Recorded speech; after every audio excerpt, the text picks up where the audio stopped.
You are in sales. Even if your business card or your LinkedIn bio or your job description doesn't say salesperson, no matter who you are selling every single day of your life. And if you aren't honing and consciously improving in your own sales skills, then you are leaving a lot on the table. You might be leaving behind promotions. You might be leaving behind getting your way. You might be leaving behind going to the restaurant of your choice that you want to go to versus the one your husband, your wife, your significant other wants to go to. Regardless of who you are or your description, you are in sales. And today we have an expert in the world of sales who sold many different products and whose career spans over 45 years doing just this one thing, which is selling. And today we're going to talk about how you can sell anything to anyone. We're going to be talking about the mindset of sales success with Sara Phillips. This is the Be Better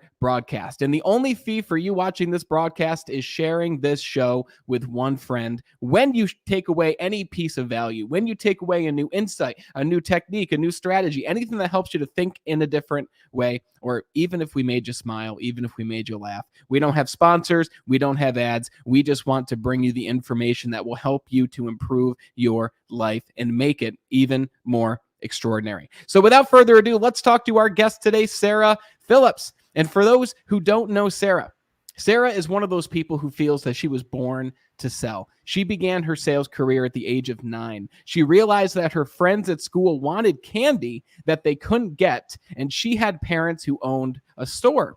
She began buying candy wholesale and selling it for a profit at school. This continued throughout her school career, and she made enough money to pay her way through college doing it. She has spent over 45 years honing a successful sales career and is now helping others to do the same through her coaching business called Superior Performance Coaching. Sara, it's a pleasure to have you here. Brandon, it is wonderful to be here. I am so excited to get to talk to you today. Same here, right back at you. And I got to start off with this. Let's get this straight. You were able to pay your way through college by selling candy while you were in school. Candy, among other things. It started off with candy. And then when I got into high school, now, this is dating me a bit, but back when I was young, you were allowed to smoke when you were a teenager. Most parents didn't allow it. But again, I had parents who owned a store. And I figured out that I could buy cigarettes wholesale, and I was the one and only outlet that the kids at school had for cigarettes. So I could charge whatever price I wanted to for them. And so it just, it wasn't something somebody told me. I understood supply and demand. So yeah, I actually paid for my entire college career simply through selling candy while I was at school.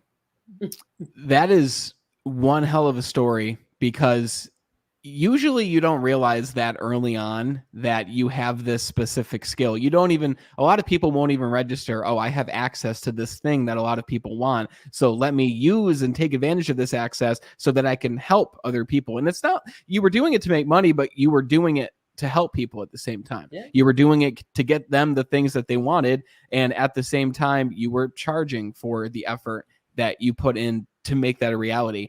So I'm curious, and I ask everyone this who started at a very young age with their craft, where did this entrepreneurial spirit come from for you?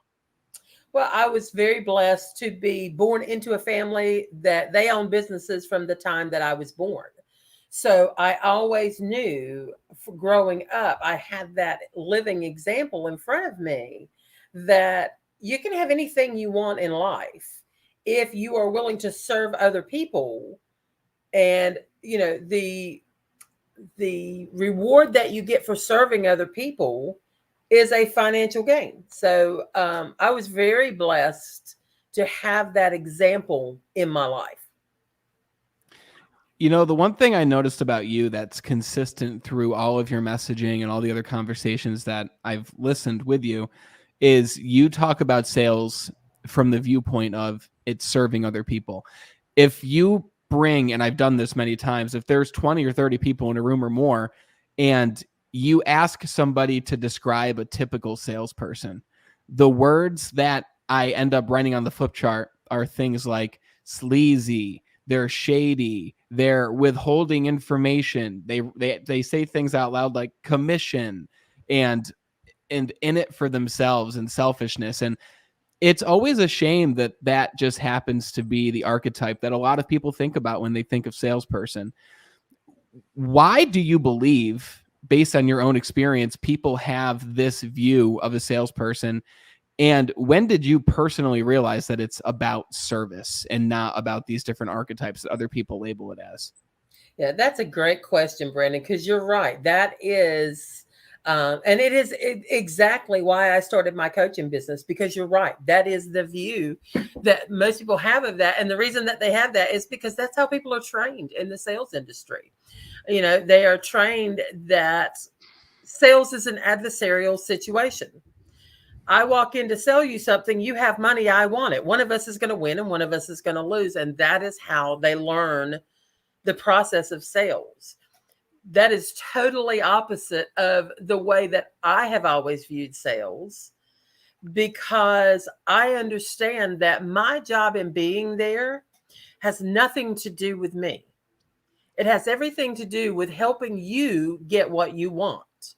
When I walk in with the mindset that I am there to be your assistant buyer, then the first thing it does is we are no longer adversaries. We are partners.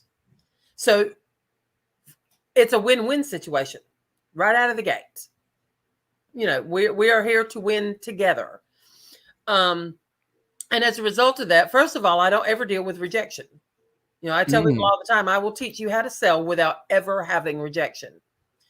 Because if my aim is to help you get what you want, regardless of what choice you make at the end, you're going to be happy. Therefore, I win.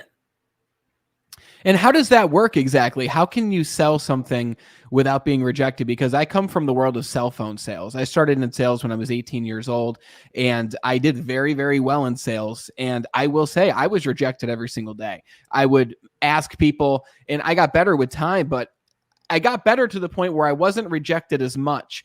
But I kind of have an idea of where you're going to go with this. So I'm going to let you take the floor. So how can you sell without being rejected? Excellent question. And yeah, you're right. That is the reason that people don't go into sales. They're like, oh, I can't handle rejection. When the reality is, as I said, if I walk in and my entire goal is for you to be happy when I walk out the door or you walk out the door and you leave, whether you choose, for example, I also sell health insurance. If I come to you and my sole goal is to sell you my product, if you don't buy it, I lose. I get rejection. But if my whole goal is to go in and be your assistant buyer and help you make the very best choice for yourself, and we choose a plan that I don't sell, I still win. It's not a rejection for me because my goal was to help you get what you want. And that's what I did. Therefore, I don't leave feeling bad. I feel leaving great about myself. Wow.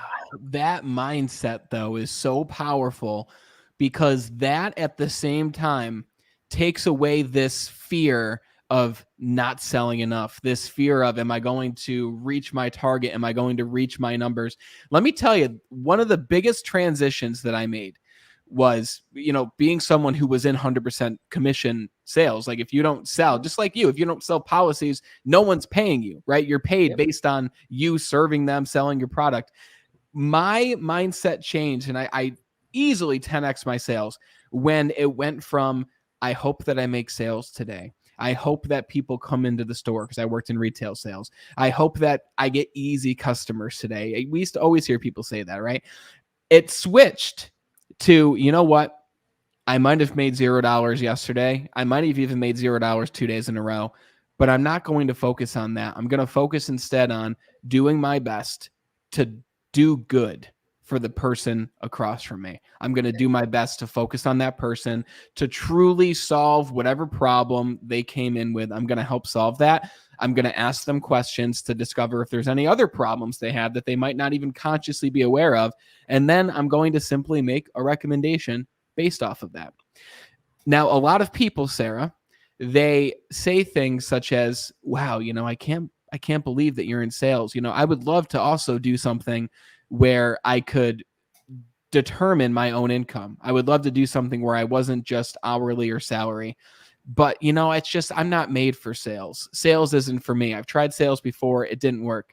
Do you believe that sales is for everybody? Because I have my opinion on this, but what are your thoughts? I believe that with the right mindset, anybody can sell. The reason that they don't want to sell is for exactly the two reasons that we brought out. Number one, they don't want to be that sleazy salesperson. They don't want to be perceived as pushy and salesy. And the second reason is because they're afraid of rejection. They don't like rejection. They don't want to deal with it. Now, do I believe that that everybody is willing to do what it takes to overcome that? No, nobody's. I'm not ever willing to overcome 12 years so that I can be a doctor, but it doesn't mean I couldn't be if I chose to. The That's option fair. is there for me. And the option is there to be a salesperson if you're willing to put the work in to get it done. So is it possible? Yes. Is it likely? No. Exactly. Yeah, and it really does come down to that mindset. I found that those who do best in sales are the ones who have the shortest term memory. Because even when you are serving, even when you're solving problems, you're still going to get told no when you recommend something that will solve a problem. And it can feel discouraging, right? We think back to the times in our early life where we were rejected, whether it's, by a love interest that we had or a crush that we had in school and they told us no. And it's like PTSD from those early events in our life. So it can still sting, but that mindset of I'm going to do what's best for the person across from me. I'm going to do whatever I can in my power or with my products to help them succeed. That takes away a lot of that sting. Yeah. Let me ask you before I ask you specifically about goals and targets with sales. Aside from this mindset of me, I need to sell, what else is the biggest perpetrator that is stopping many salespeople from operating at their potential, but is stopping them in their tracks when it comes to being successful in sales? They don't understand the value that they bring to the client. That's actually the very first workshop that I do with people. I do like just $100 workshop, just, a very simple hour-long discussion where I walk them through the true value that they bring to the clients and the fact that what you are providing for them is a much higher value than what you receive. So why are you worried about offering it to them? And I think that we get in our own way because we let the fact that we are going to receive money stop us from offering something to somebody that they actually very badly need. That we are here to solve problems for them, but because we are gaining financial compensation for that it stops us, and it shouldn't. It's, it is a gift that we are offering to people.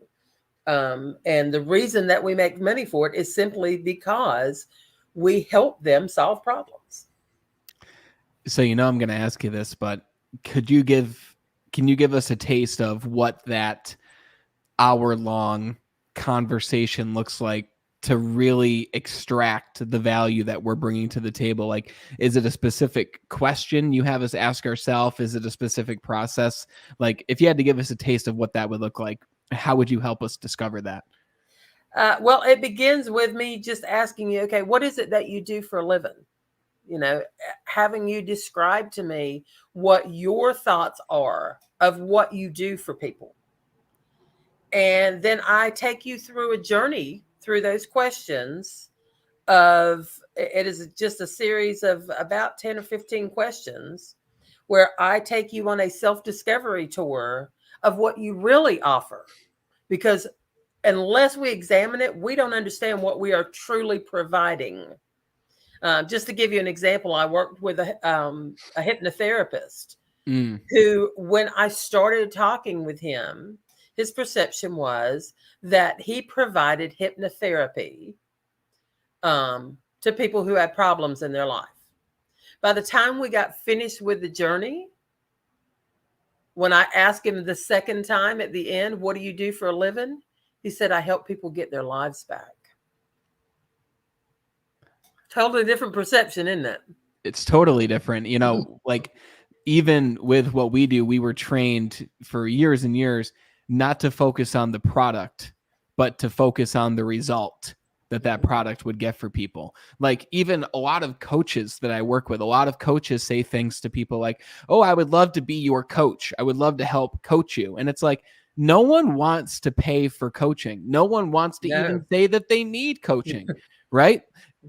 People instead want, hey, I can help you to lose 30 pounds. I can help you to eliminate your debt. I can help you to increase your sales by 20% over the course of this next month. People want a specific result that you're going to get for them. And it's the same thing when people ask you what you do for work. A lot of people have a hard time, number one, talking about themselves, but number two, enunciating what it is they do. They'll say things like, oh, I'm a cell phone salesperson, right? Or they'll say, I'm a life coach. Well, like you just said, what if instead you said, well, I connect people to their family members across the country so that they can have conversations from anywhere, right? Or I help people to live the best life possible using my unique process. It's about just, and then that also gets people to say, oh, wow, that's really interesting. Tell me more about that. That's right. And now they're asking you. Yeah. Well, it is, but we have been raised in a world where all the focus is on features. The features are, it's a flip phone or it's a slide phone or it's a, whatever phone. That's not what people buy. What they buy is the benefits. Nobody, the way I always explain it to people is when you go to the store to buy a drill, do you want a drill? No. You want a hole in the wall. So quit talking to me about the drill. Talk to me about what this hole is going to do for me. That's what people want. It's such a simple twist of how you say something that makes the world of difference. And it also makes you a lot more interesting in the process too. Yes. And it separates you from other people. Like you might be specialized in helping people with a specific result than somebody else, yet you're both in the same industry. So in a sense, it gives you your own unique selling proposition of what you can offer people. You are exactly right, because I work in partnership with several other sales coaches. What they teach is process and how to handle objections and how to close. That's not what I deal with. That's not my area of specialty. What I'm going to do is teach you how to think differently about the sales process and learn to ask good questions to elicit the response. I'm all about the mindset. I'm not about mechanics of sales. Yeah. Yeah. And I mean, the mindset really, even if you have the mechanics, if the mindset's not there, it's like you have a set of tools, but you've never actually been taught or trained how to actually use those tools. So you have the things there, but you don't actually have the operating power to put them to use. Yeah, you're exactly right. It's like having, a drill, a saw, a hammer, nails, a nail gun, all of those things, but no knowledge of how to put the house together. Are you going to end up with a house? No. No. So having the tools is great. So that's why I say I work in partnership with other sales coaches, because once I can get the mindset straight, then if they need techniques or things like that, then I can say, hey, you know what? That's not the area that I specialize in. Let me connect you with someone else who can help you with those things. Yeah. It's so important. And something else that I've noticed too, talking to a lot of different salespeople, is they have no vision. They have no goals for what they want to achieve. You ask them, okay, well, how did you do this month? Oh, it was an okay month. And it's like, okay, well, what's your target for next month? Oh, I haven't really put a lot of thought behind it. I'd like to hit this. You ask them why. They have no idea why. They're just throwing on an empty number out there. So I kind of a two-part question here, which we can really dissect both parts. How important is having specific targets? How important is having a goal? And the second part to this is going to be, well, how can we actually create those targets and goals? That's funny. That's one of my favorite. One of the things that you'll notice with me is I do what I call story selling. Um, because we all think in stories, and um, when you ask me about goals, it always brings the same story to mind, and that's what. Do you do archery at all, Brandon? I've, dabbled in it, and I know people who do, but not technically, no. Okay. What if I told you that I was going to come up and I'm going to bring the world's greatest archer with me, and I can guarantee you that you will outshoot him every single time after 2 minutes with me? What would your That'd be thoughts pretty be? awesome. I Yeah, wouldn't that'd be believe you. awesome, I'd be right? like, how could I possibly do that being brand new? Yeah, exactly. So here's how I'm going to do it. I'm going to put you out there with your bow and arrow, and I'm going to let you shoot at the target. And then I'm going to get the world's greatest archer out there, and I'm going to put a blindfold on him, spin him around in a circle about 4 or 5 times, and ask him to hit the target. Right? Yeah. You're gonna win every single time because he doesn't even know what he's shooting at. Yeah. Wow. Doesn't matter how good you are at something. If you don't know what you're trying to hit, I can guarantee you ain't gonna hit it. What a story, by the way. I commend you for that because I've never heard that one before, but it's so freaking true. Yep, If you're getting spun, and most people are spinning. Most people have no idea what the target is. It's like they're afraid to create a target, but their inability to create one is what causes them to fall short in the first place. that's right. That's right. Like I said, if you don't know what you're trying to hit, I can guarantee you're not going to hit it.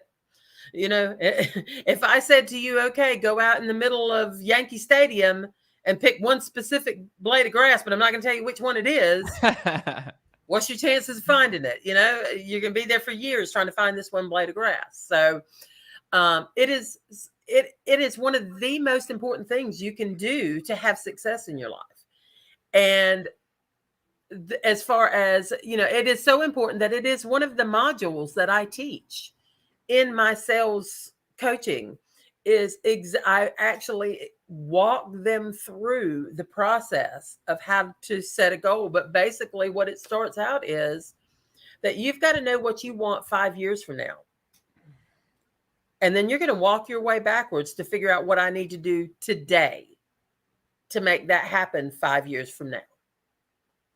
But you got to start down the road. Most people try and do goals the other way around. Yeah. They say, what am I going to do today? And okay, so where is that going to take me 5 years from now? No, I don't want to know what I need to do today. What I want to know is where I want to be. If you get in a car in Albany, New York, and you want to drive to San Diego, you're going to get on a specific route. And with a GPS, which is your goal system, you may get off track a little bit here and there, but eventually you're going to get there because you have that GPS guiding you. But if you just get in your car and say, well, I want to go somewhere, what's the chances you're ever going to end up in San Diego? No, because you have no GPS. There is no guide to get you to where you want to be. Yeah, well said. And I love, and I just want to go back to it because it's powerful. And I think anyone right now who's struggling to create goals, you're making it a lot harder than it has to be. It doesn't need to be using a specific smart system or a different technique. It's literally a matter of not focusing on how many units you need to sell. You don't start there, right? I mean, if you did, you still might do better than someone who didn't set any goal at all. But imagine how much more powerful it would be if I asked you, paint a picture of the life that you will be living in 5 years. If you could have the ideal outcome, no matter what you ask for, it will come true, right? So be careful what you ask for. What would that look like? What would your home look like? What would your car look like? What would your day-to-day life look like? Because if you're in outside sales, you can really determine your own schedule in a way.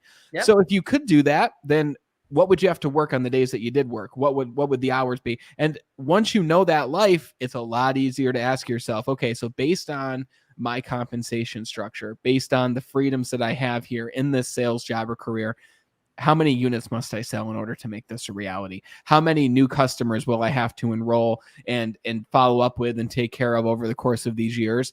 And how many referrals will I have to get what percentage based on all those past customers I helped. You're really able to pinpoint exactly what number you need. And then you can ask the beautiful question of, where do I begin? How can I start?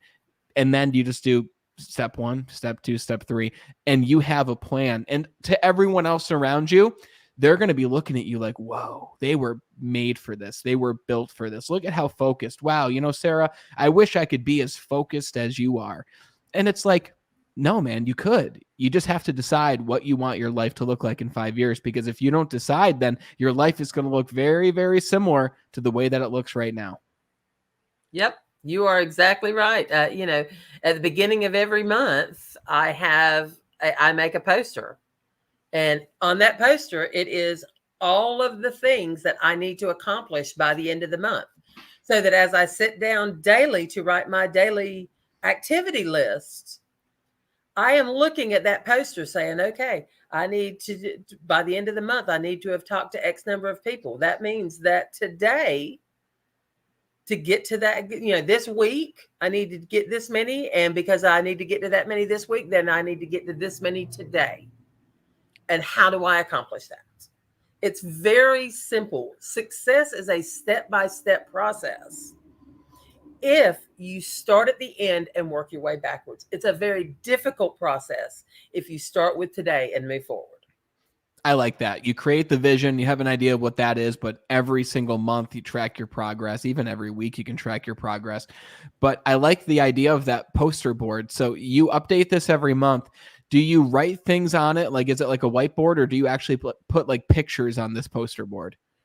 I do a couple of things. It's not a whiteboard. It's actually a poster board. I go buy poster board because it's too easy to look at that board and say, oh, well, I've decided I really don't want that, and erase it off. Much harder to do when you're on a piece of poster board. And I put up there, this is the goal for this month. If there is a way to represent that pictorially, I will do that as well. But some things, there's no picture that goes with it. It's just, I want to create X, mine for this month is that, I'm in the middle of open enrollment period. So I need to contact X number of people each week to assist them with their health insurance. There's no picture of that. But I know when I got up this morning that, okay, I need to contact X number of people today. What does that look like translated into hourly activities? Yeah. And the beauty of that is the people who have a plan like that are able to accomplish in 3 hours what it takes other people 8 hours or more to accomplish. It makes you look hyper productive simply because you have a plan and you have a target for that day, that week, that month that you want to accomplish. I tell people I'm aggressively lazy. What does that mean? Tell me what that means. It's exactly what you said, that I would rather take 8 hours the first day of the month to plan so that the rest of the month I can work 4 hours a day than I would work 8 hours a day every day.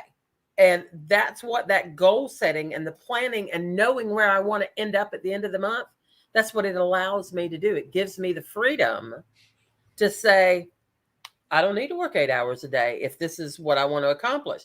Now, if I want to accomplish more, then I can do that. But yeah, I am aggressively lazy. I work very hard to be lazy.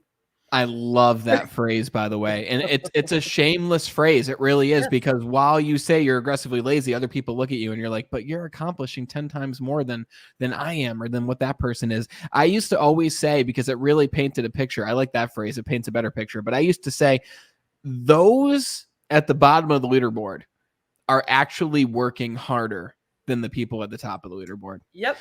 They're physically working harder. They're physically putting in more hours. They're experiencing more stress because they're at the bottom. And it's like, create the target, right? It's know before the day happens what you're going to accomplish that day. It's like, leave. Like, it was as simple, like in retail sales that I came from, it was as simple as you don't leave the store. Like, you bring your lunch versus leave to go get it. if you're in outside sales and you're physically, like, I work with several people who work with Aflac, and they're physically driving to different locations. And I was talking to someone and they're like, well, I'll go here and then I'll go here. And it's like, why don't you schedule like 20 drops and put them on Google Maps and determine what is the most logical order for me to make these stops, and then grab lunch when it logically makes sense. It's simply a matter of being productive with the time that you have. Yeah. It's like, make it easy for yourself. Don't make it harder than it has to be. Well, it's funny because, one of the things that I learned early on in my career was that it is super easy to be busy and totally non-productive. This is exactly what you say, that you're driving 10 miles across town to do something, when just put it all together. Spend the time planning, planning. People say, well, I don't have time to do that. Well, guess what? We all have 24 hours a day. That is the one thing that everybody in the universe has totally equal. But look at the different results that people get with that 24 hours a day. Yeah. It's because those people who set goals and plan and know how to think about things get 10 times the productivity out of the same amount of time. Wow. There's a reason that when you talk, one of our former presidents, and I'm not going to get into anything political, but one of our former presidents, on the top of being president of the United States, read 10 books a month. And I talk to people who say, well, I don't have time to read. Really? Okay. So how did the president get more time than you? Think about the weight that he has on his shoulders. He makes time. We make time for what's important in our lives. Absolutely. And, when you think about it, when's the last time you said to somebody, I don't have time to brush my teeth? Never. You don't. Because it's important to me. It's important. So the question is how important are your goals? Have you ever sat down and had someone help you examine, what do I really want? If I could have anything in life, if I had a magic wand and could create anything that I want in life, where would I want to be?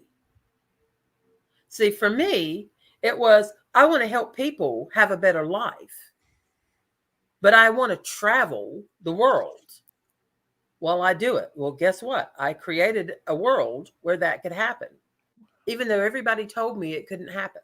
Wow. So you can literally have anything in this world that you want, because whether we like it or not, the world that we live in is the one that we created.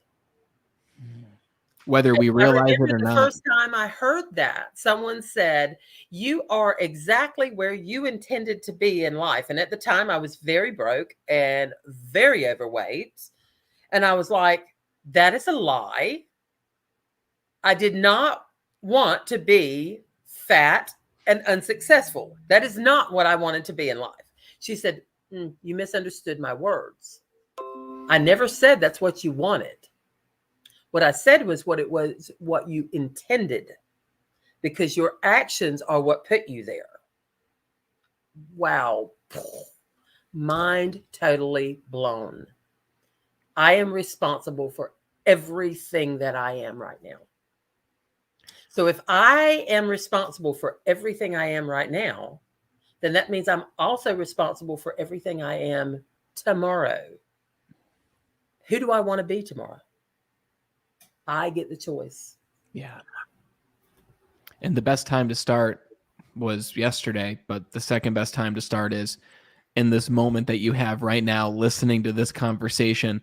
Literally, even right now, I wouldn't be offended if you paused this and you literally went and grabbed a book and asked yourself, where do I want to be in 5 years? It's so important to not even wait until the end of this conversation. It's so important for you to go do that right now. And like Sara said, deconstruct it from that vision all the way back. And what would you have to do in order to travel the world while still earning an income, while still helping and serving people?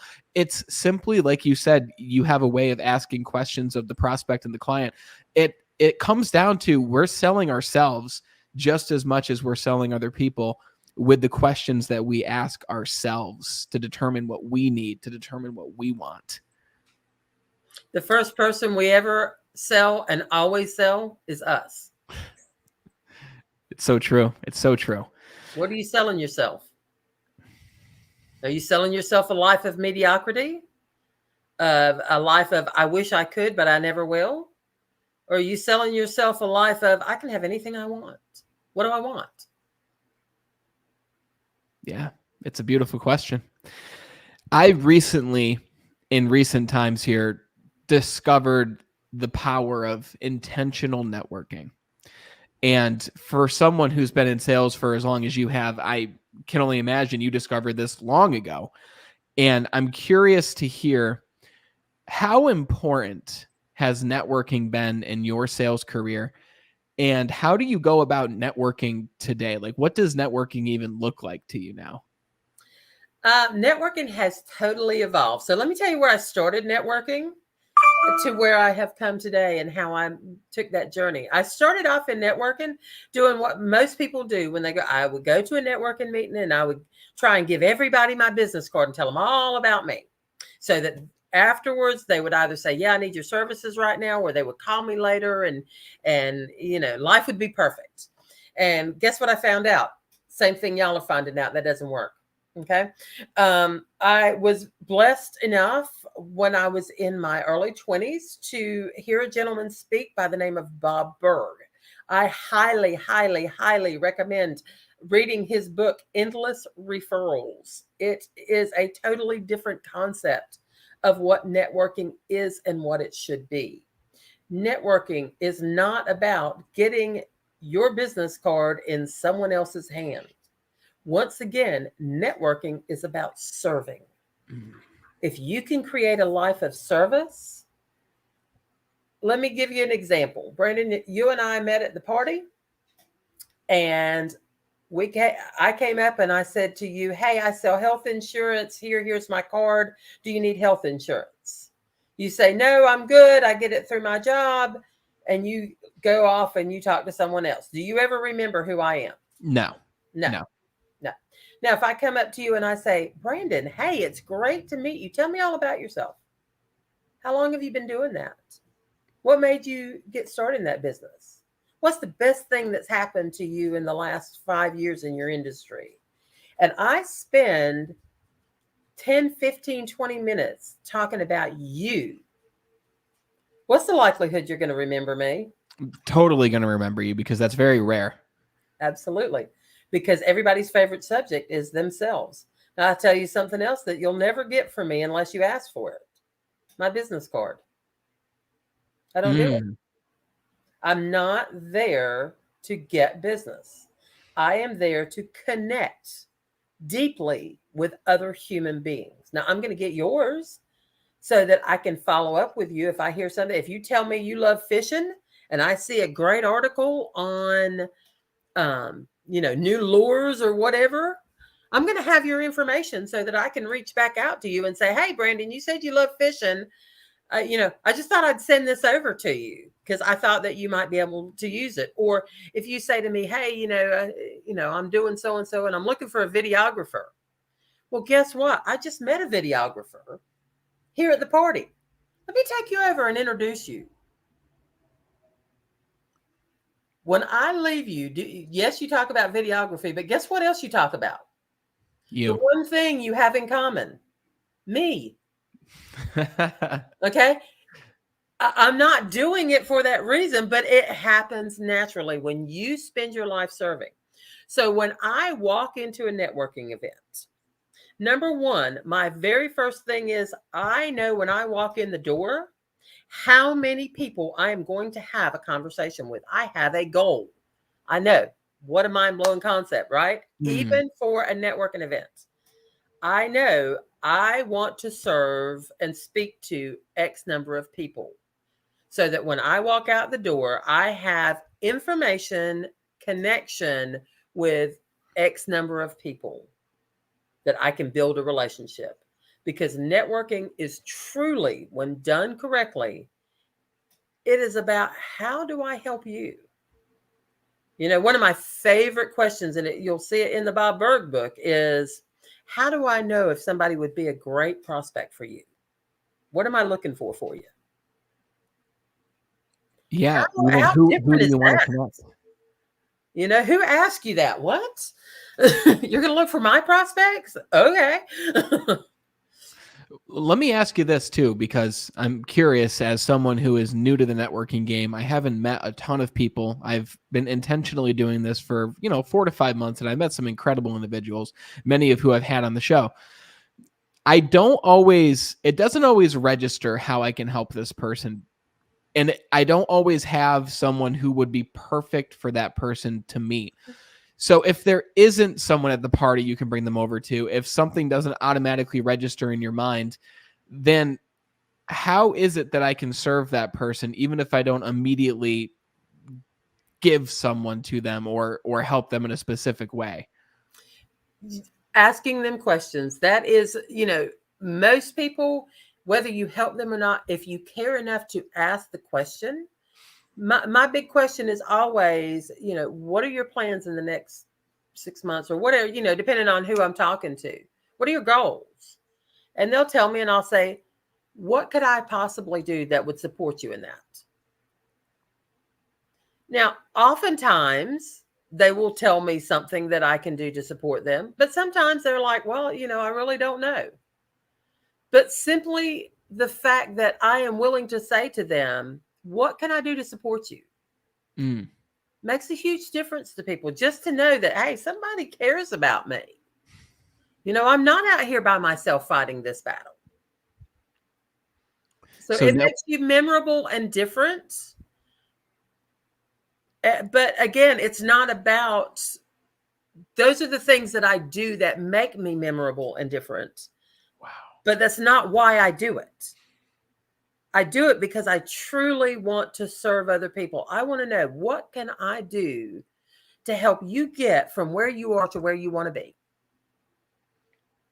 It's total focus on the other person, which Yeah. is fascinating because a lot of people, most people, go to those events with the intention of how many business cards can I hand out? How many new clients can I enroll? I wonder if the person here will know someone who can help me. And it really, it's not because we're bad people.